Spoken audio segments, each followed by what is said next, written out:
Buat makan malam kali ini aku masak kikil sapi. Ternyata kikil sapi itu enak juga kalau dimasak ya. Jadi pertama ini aku rebus dulu kikilnya supaya ambunya itu hilang dan empuk ya.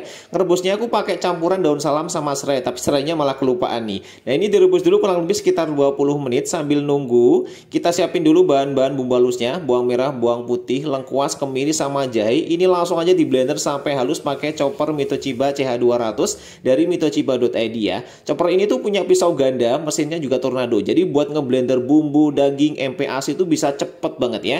Nah, ini kikilnya sudah empuk, bisa langsung diangkat kemudian dibersihkan ya. Lanjut ditumis-tumis dulu bumbu halusnya, tambahin juga ada 15 cabai merah yang sudah digiling, masukin serai, daun jeruk, daun salam sama daun kunyit, tambahkan juga ini ada jintan, asam, kapulaga, pala, peka sama cengkeh ya. Kemudian ada desaku kunyit bubuk, ketumbar bubuk sama lada kuning secukupnya aja.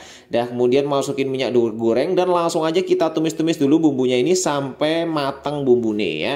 Kemudian masukin 700 ml air atau boleh juga ditambahkan sesuai selera. Masukin si kikilnya, bumbuin juga pakai garam, gula sama kaldu bubuk. Dah ini dimasak dulu kurang lebih sekitar 20 sampai 30 menit sampai kikilnya itu benar-benar empuk dan juga dikoreksi dulu rasanya ya. Nah, kalau sudah empuk kikilnya, baru kalian masukkan ada 200 ml santan kental. Diublek-ublek, diudek-udek, dicicip kurang masih apa, bisa dilengkapi sendiri dan langsung bisa disajikan. Gulai kikil sapi, gulai kikil sapi. Langsung bisa dicoba. Gampang kan?